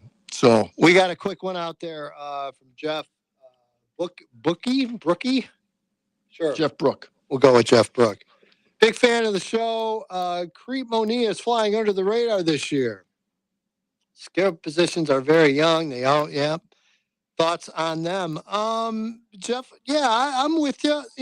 They lost a couple games early, and it's a young team, and it's all about week 9. Week 9, they take on Kankakee. We'll see where Crete is at when they take on Kankakee, and knowing John Konecki, him and his staff, Alec Vespers, one of the guys on his staff, former Manuka great. They'll have something cooked up for Kankakee, and I'm sure they'll be ready for them. And I think that'll tell us a lot about the Warriors after week 9. But I mean, after the early couple of losses, and Kankakee came out of the gates highly ranked, and it kind of makes sense why Crete's under the radar a little bit right now. But very capable. I'm sure they'll be very capable come week 9. So that should be obviously a very good game. All right, we're going to step aside and take a break. We come back. We will go out to the phone lines. Big college game, Joe. Yes. In the Joliet area Saturday? Oh, you betcha. We'll break it down for you on the Week 6 edition of Pigskin Preview here on 1340 WJOL, Will County's News, Talk Sports. This is the story of a very special woman. Just a few knew about her superpowers. In a matter of seconds, she turned herself into a great mathematician. She masqueraded as a regular person at work, but as a superhero at home. Everyone knows her as Gabriella. I still call her Mom. Your hero needs you now, and AARP is here to help. Find the care guides you need to help, complete with tips and resources at aarp.org/caregiving. Brought to you by AARP and the Ad Council. If you love them enough to listen to them practice the same song on tuba, please be done. Over and over and over and over and over. Then surely you'll check nhtsa.gov/the right seat to make sure they're correctly buckled in the back seat. Sounds good, honey. Check today at nhtsa.gov/the right seat. Brought to you by the National Highway Traffic Safety Administration and the Ad Council. Do you need a ride somewhere and would rather talk to a person on the phone when requesting your ride? No problem. Just call 1-833-USE-UBER from your cell phone. That's right. You can now call Uber to request a ride, either the moment you need a ride or call ahead up to 30 days in advance. No app needed. Just call 1-833-USE-UBER. After the call, we'll send you a text with details about your trip and the driver picking you up, including their name, car type, license plate number, and estimated time of arrival, so you can ride stress-free. Call 1-833-USE-UBER to request your ride. The call is toll-free. Here's what riders have to say. It's easier than looking through the app and making sure you've done it right. It's better talking to a person and hearing, okay, we're all set. They'll be there. I think using this service is amazing. They understood what I was interested in and how to get there. Call 1-833-USE-UBER and get a ride with Uber. The call is toll-free and you can select either English or Spanish. Just call 1-833-USE-UBER. That's 1-833-USE-UBER. Immediate Cure provides the very best in local, compassionate, and convenient healthcare. I'm Amy. And I'm April. And we're the owners of Immediate Cure. Immediate Cure is ready to care for your family from illness to injury, physicals and wellness visits. No appointment needed. Walk into one of our 3 convenient clinics in Joliet, Short, and Plainfield, offering 14 combined hours of care. Visit immediatecure.com for locations and hours, and to save your spot, open every day. At Immediate Cure, we care more. Hi, this is Scott Trout of Cordell & Cordell. If you're a dad who is facing divorce, there are extra layers of stress that may include stereotypes and assumptions. No two situations are the same. Our legal experience and dedication prepare us for whatever legal challenges we face together. You need a partner you can count on. For more than 30 years, Cordell & Cordell has represented men in divorce. Schedule an appointment with one of Cordell & Cordell's Springfield area attorneys. 2815 Old Jacksonville Road, Suite 103, Springfield, Illinois, 62704. High school football on 1340 WJOL. And welcome back. It is the Week 6 edition of Pigskin Preview here on 1340 WJOL, Will County's News Talk Sports. Edgy Tim along with the coach, Joe Rodagero and Evan Bredesen. Guys, we're going to go out to the phone lines. Joe? Yes, sir. I know you know this already. There is a big college football game in the Joliet area on Saturday, actually in Joliet proper. And the head coach of the nationally ranked St. Francis Fighting Saints is joining us. Joe Curie on the phone. And, Coach, welcome aboard. Congratulations on the great start. And, you know, I'm not going to lie. It is so nice to talk to you with a 4-0 record after all those years, after, you know, losing to, like, Clemson, Georgia, and then, you know, the other Power Fives that you would end up playing early in the year. Just congratulations on the great start. Well, thank you, guys. I do appreciate you guys having me on. And, Edgy, I think you're lying. You know, when I was 0-4, you didn't talk to me. So you're right, Joe. Yeah, you're right. Yeah. Yeah. But it's great to have you. Obviously, huge game out at Joliet Memorial Stadium on Saturday, 1 o'clock kickoff. St. Francis, 13-ranked St. Francis, hosting dreaded, hated, not really, but 16-ranked St. Xavier. Again, the Cougars are 2-2, and Joe, from what I was able to tell, you know, obviously they're much like you, playing very good opponents early. Yeah, they definitely are. I mean, they're a talented group, and they're explosive on offense, and their defense just makes play after play, and Billy McEwen's got them doing some great stuff over there. So they're going to be a challenge for us, but I think our kids are up for the challenge, and we've had a great week of practice thus far, and we just can't wait to get going on Saturday. What is different about this team? What is it on your squad that maybe is going to be able to get you over the hump this year and hopefully get you in the postseason in a deep run? What are a couple of those key factors that maybe are a little bit different this year? I think there's definitely we got some guys who have been through the fire, so to speak. I mean, they played a lot of football games here for us, and they've experienced a lot, both up and down. And I think they've kind of learned from those things. People like Michael Johnson, our All-American defensive tackle, Sam Tumulty, our quarterback. We just got numerous guys just like those two, and they've learned, and I think they expect. One of the things that we've kind of talked about this year, going back to even our first game and into our second game versus St. Francis, Indiana, is we hadn't beat St. Francis, Indiana before, so everybody was like, "Oh, well, why haven't you beaten them?" And I just said, "Guys, because the 2023 team hasn't played them yet. That's why. That's why we haven't beat them." And that's all that matters to us is what has this team done. And I've told them if you just approach that week by week for the rest of the year, I think you'll be happy with where we stand at the end. Again, it's really almost at this point the program is synonymous with the last name Tumulty, and again, it's amazing what that family of Tumulty boys have done for you and your program, and start with Sam at quarterback. I know that I remember him from Willowbrook, and I think the thing that runs common in all three of them as brothers is just the competitiveness. I mean, they are guys that Joe will just go out there and fight you for everything.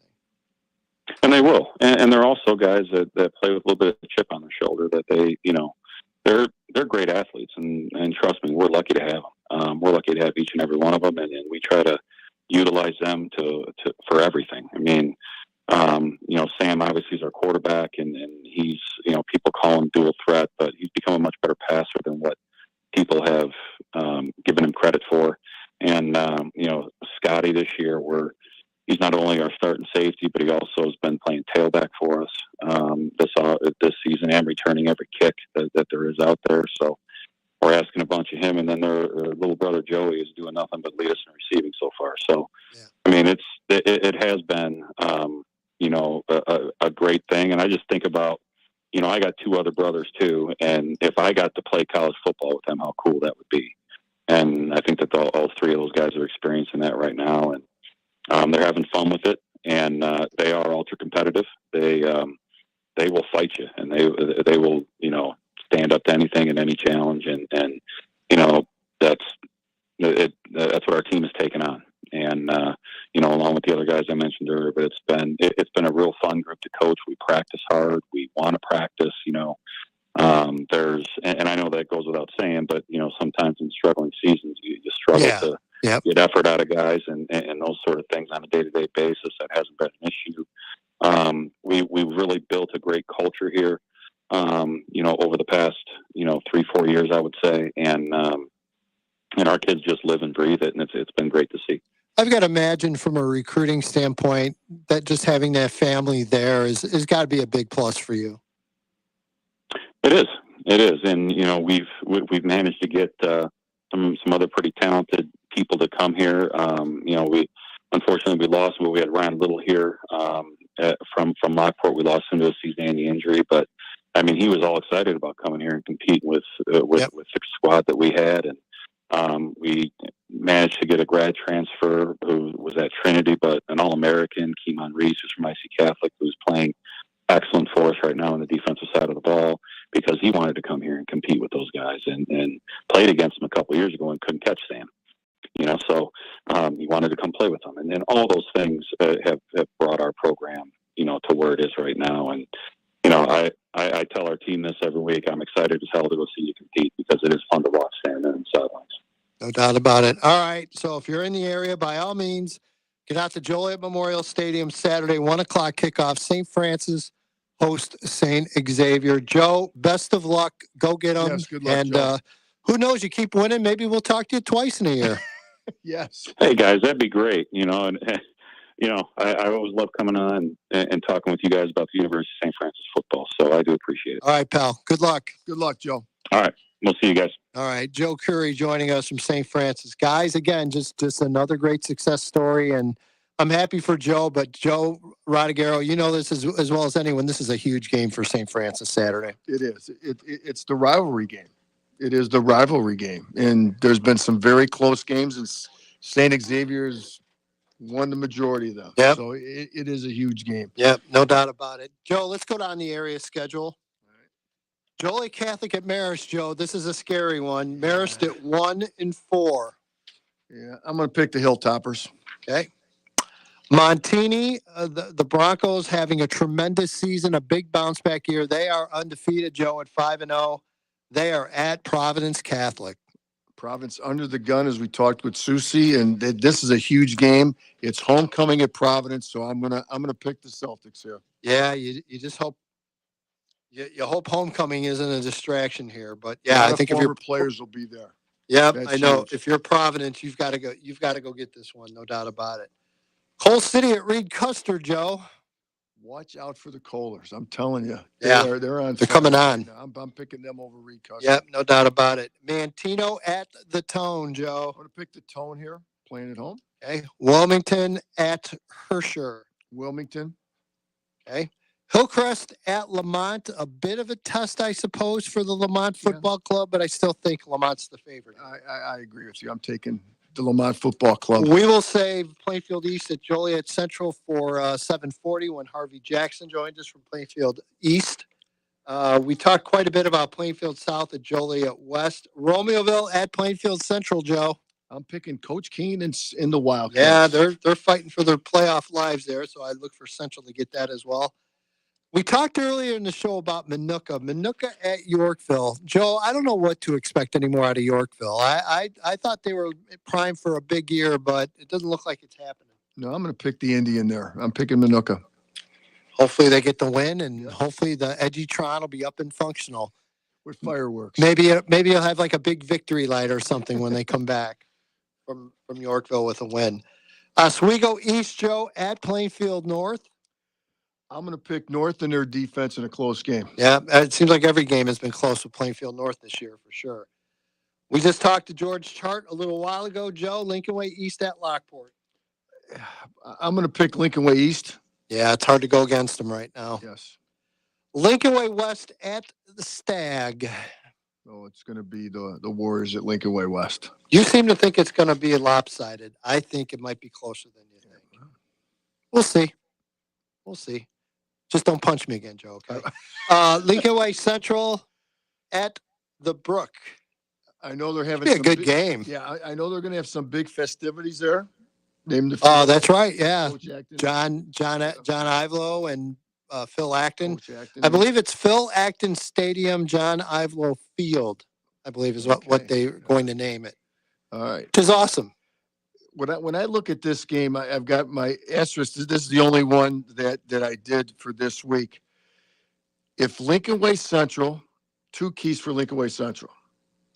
If they could run the football like we saw them run against O'Fallon, and they can play pass defense because the ball. Try to slow them down. Yeah. This guy tried to slow them down. I'm picking Central here. Okay. Should be a good one. Finally, Joe. Semi-tractor versus semi-tractor off of I-80. Oh boy, two semi-tractors at like a county fair dirt track, just gonna run right at each other and see who's left standing. Of course, I'm talking about Richmond Burton at Morris, Joe. It doesn't get any bigger unless it's Cornfest. Oh, wait a minute, it is. It is Cornfest, Joe. Uh-oh. No pressure, Alan Thorson. 100 career wins. No pressure. Yeah, congratulations on that too, Alan. Playing Richmond Burton to me is like playing Joliet Catholic. Yes. And I don't know when the last time Morris played them other than last year. I think they've learned their lessons from that game. I hope so. I'm picking Morris in this game. Tough. It's a coin toss, but I am picking Morris here, playing at home. If I wasn't going to my game, this would be my game. Yes. No doubt about it.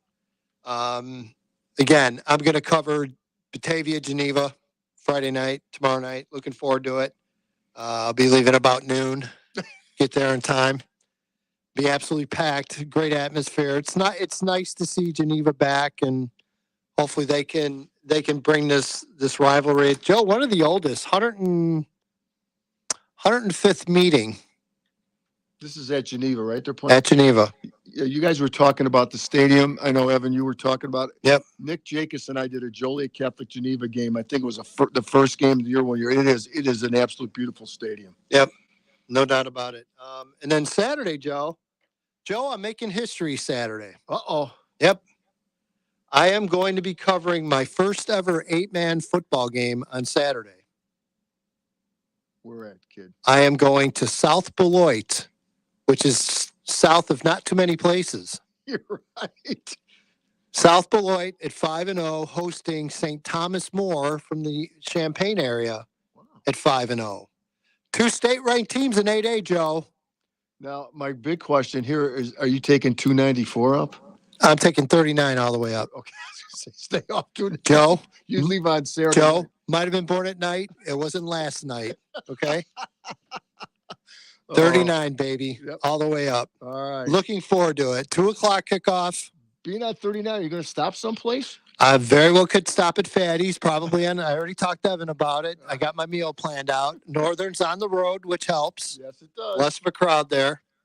So, looking forward to that. So, yeah, those are my coverage plans for the weekend. I'm kind of excited about it. It'll be interesting to hear your take on Yes. the football stuff. Yes. I'm very excited. You know, we've been trying to show them a little more coverage. My friend Matt Lang and I in our podcast, Joe. Of course, I know you watch every week. Sure. Just quit being a super fan, will you? Creeping Matt Lang out a I little love bit. Matt Lang. I know. Who doesn't? But yeah, so I am looking forward to it. Gotten to know Jim Morrow a bit and just real excited to get up there and go cover a Sobos game, Joe. Yeah, there you go. Looking forward to it. All right, we're going to step aside and take a break. When we come back, another first-year head coach, Joe, got his first win last Friday. We will talk to Harvey Jackson, head coach of your Plainfield East Bengals. You are listening to Week 6 edition of Pigskin Preview here on 1340 WJOL, Will County's News, Talk, Sports. The name to know for heating and air conditioning too. Treat every homeowner like they're your favorite aunt. Hi, this is Rick Brenholm, president of Johansson and Anderson Heating and Air Conditioning. Our focus is to remember that everyone who calls us, especially in emergencies, is someone's aunt, grandma, father, or brother. We work hard to give you and your loved ones the best possible service, from answering the call quickly to honestly telling you what's wrong to giving you straight pricing with options to keep it affordable but functional. It's probably why I get a lot of calls asking me to have my guys take a look at their aunt's system and how I see our hard work as Johansson and Anderson's role in keeping our community safe, comfortable, and vibrant. If your family's home needs heating and air conditioning, call the name you can trust for over 75 years, Johansson and Anderson. Call J&A today, sleep tight tonight. Call 815-723-9383. Johansson and Anderson, a York certified comfort expert. Providing comfort all year round. Johansson and Anderson. Family owned and operated, Liquid Sunshine Car Wash, currently NASCAR Car Wash, is coming soon to Naperville and Aurora. A great car wash and a great value is only the beginning.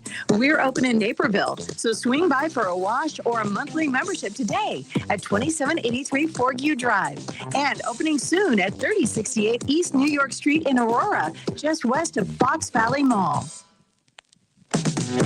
Now's the perfect time to get rid of that junk car. Joliet You Pull It wants it and will offer you free same-day pickup and the highest price in the area guaranteed. Plus, they're paying top dollar for all of your scrap metal. Come dig into Joliet You Pull It's expanded yard with over 1,300 foreign and domestic vehicles to choose from and no entry fee. Get parts, get paid, or get both at Joliet You Pull It. Located 3/4 of a mile west of Brigg Street on Washington, next to the railroad tracks, or go to JolietYouPullIt.com. Joliet You Pull It, the way to save.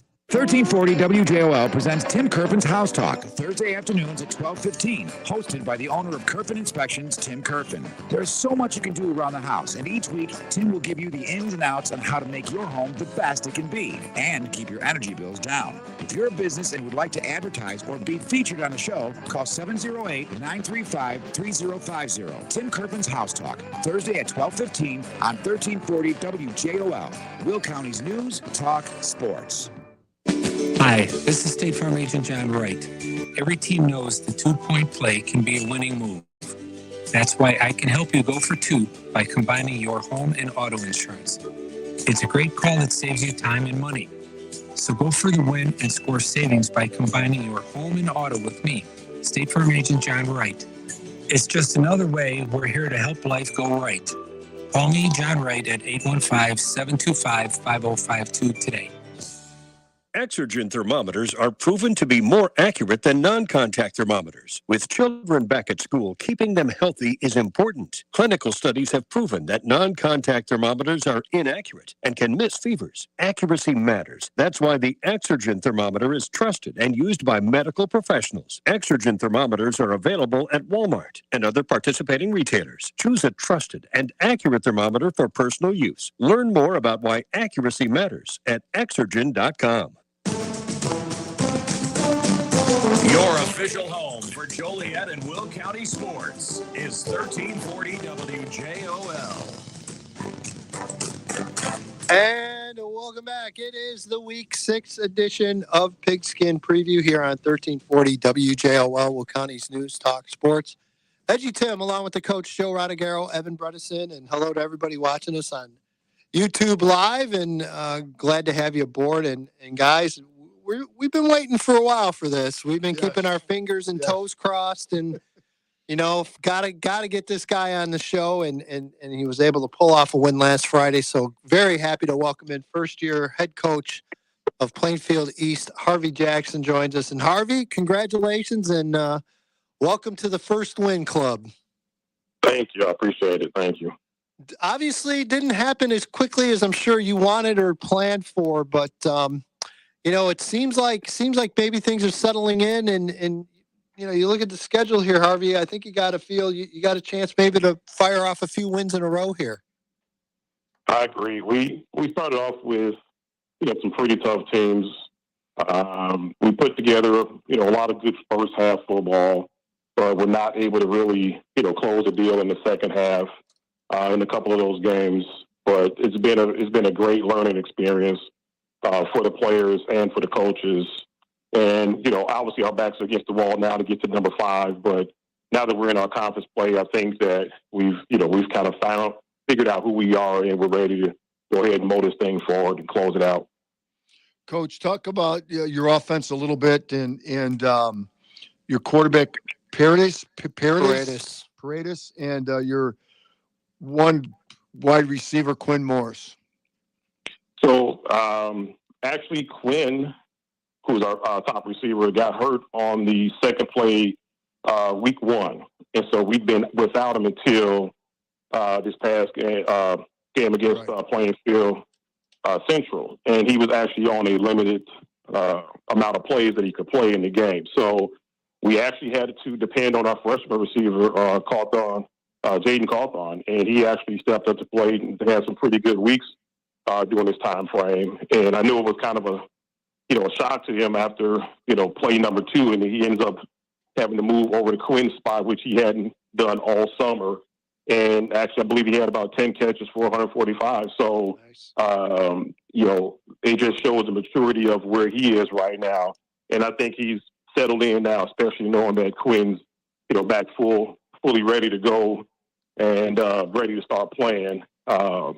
The offense is very intricate. It's very high power, it's very high speed, and there's a lot of functioning things going on. But I believe Brandon has been taking the opportunity, head on and slowly figuring out the offense.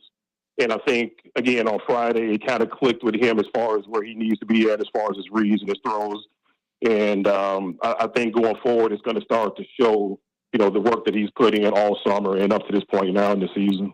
Yeah, Harvey, you gotta love having a quarterback that I believe is a 3-year varsity starter, if I'm not mistaken.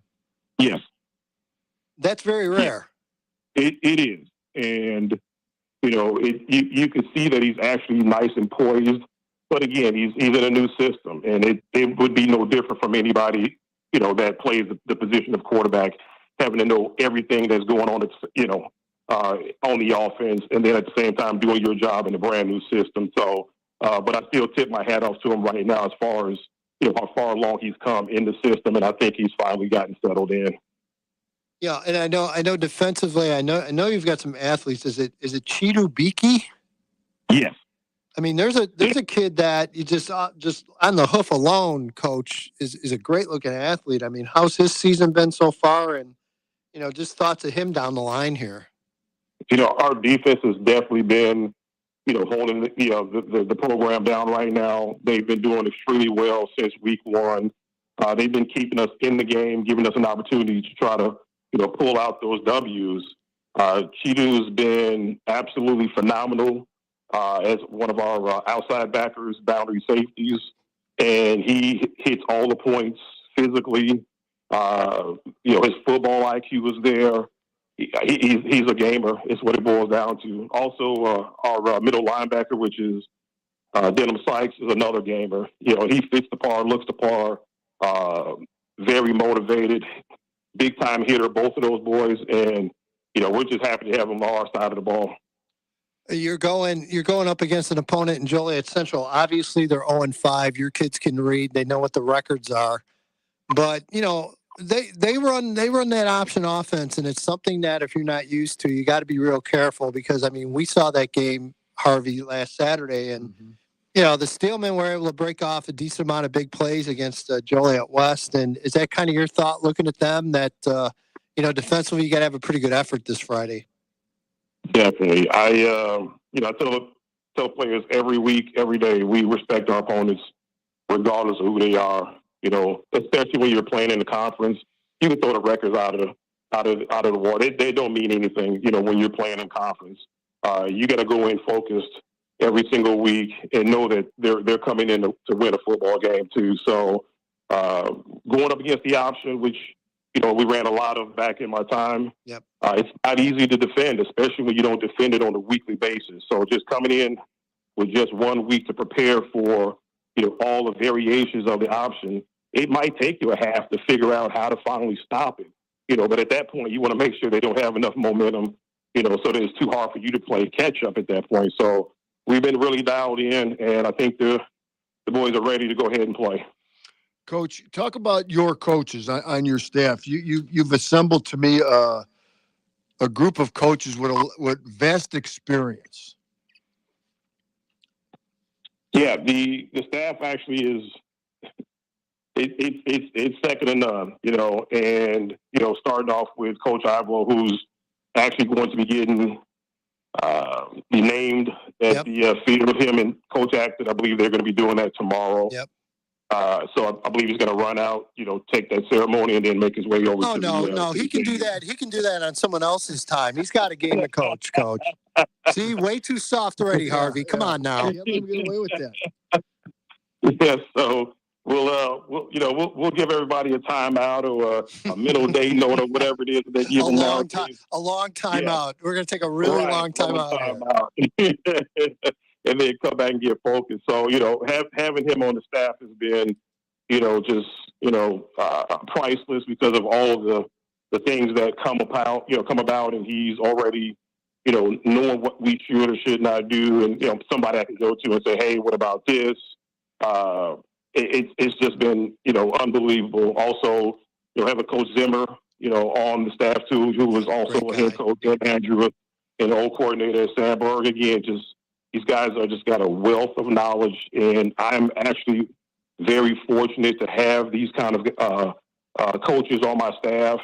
Coach Bailey too right now, who's been a huge help with Brandon Perez as far as helping him develop. Yeah, that's Coach Aaron. That's Coach Aaron Bailey. For those of you at home, you might recognize the name, state title quarterback. Yeah.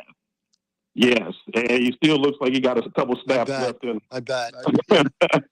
But, again, having these guys on the team with, as coaches, you can't explain or even express how, valuable it is to have the experience that we have right now, which means that I don't have to do everything. I can just kind of focus in on certain aspects of what it is that I'm doing, and we bring it all together. And, you're starting to see what it looks like on the field, which is some good football. Can you imagine having Coach Bailey running scout team offense? Oh boy.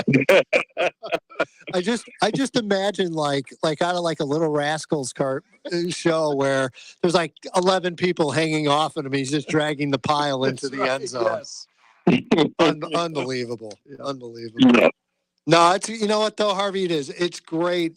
Again, I haven't had a chance running an Aaron in a while, but again, that tells me a lot about you and your coach, is the fact that he come back and giving back to kids, and they learned that from someone, and it's been you guys. So that's a credit to you as well, no doubt about it. Thank you.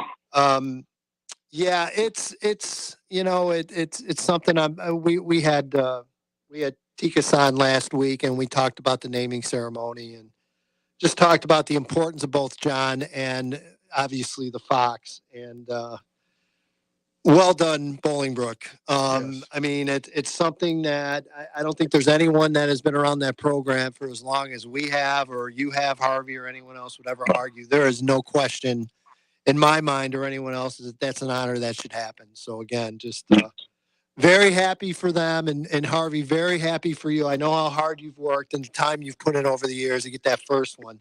So stop screwing around and let's get a winning streak going now, okay? That's what we're looking forward to, AJ. I appreciate it. All right, my friend. Good Well, luck, here, Coach. I'll tell you what.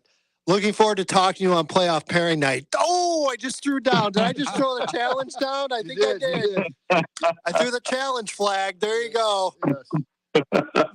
Best of luck Friday, my friend. Yes. Good Thank luck, you. Coach. Appreciate it. All Have right. a blessed day.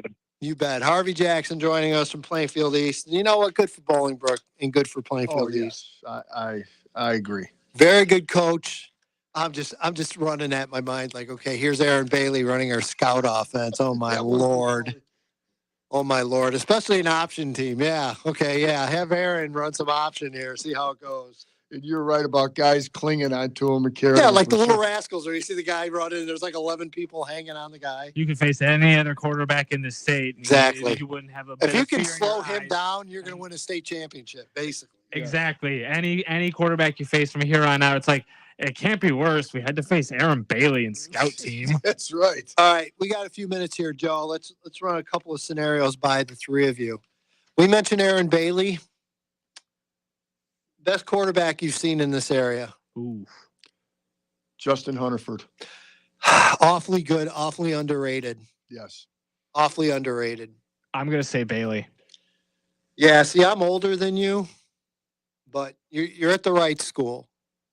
You're at the right school. And Aaron's in the very top of the class. Guys, I still got to go with Greg Williams. Yeah. Greg Williams was phenomenal for Bolingbrook. What was that like watching that every week? But the best comparison I can make to Greg Williams is probably Antoine Randall. Wow. Holy smokes. That's saying a lot right there. Pretty close. A lot of similar abilities, a lot of similar speed. I mean, Greg Williams could disappear on a sideline. I mean, you would see they would have him extended all the way out. He'd find a way to turn it back, turn upfield, and he'd be gone. Just unbelievably explosive. Now, there have been better passers probably, but I mean, as an athlete playing quarterback, I mean, I always say Randall is one of the best I've ever seen since I've been doing it, by far. And Greg Williams, I think, is right in that same for high school. For high school. Yeah, that's what we're talking about. Yep. I think I know the answer to this, but running back. Mike Allstott. Yeah, it's kind of. He had everything. He had better speed. Him in baseball too. He had better speed than people gave him credit for. He was strong. He ran with power. And again, I didn't see Ricky Thayer play in high school. I know a lot of JCA people.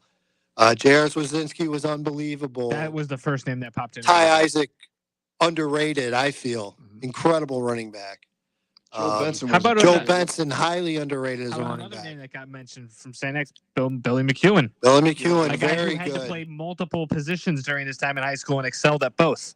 We haven't even begun to talk Providence running backs and some of the great running backs. I have Louis Medina right off the top of my head. Got to be in that class. Clay Cleveland was pretty good. What about some of the running backs at Bolingbrook? Antonio Harris was okay. He didn't suck. Okay, so.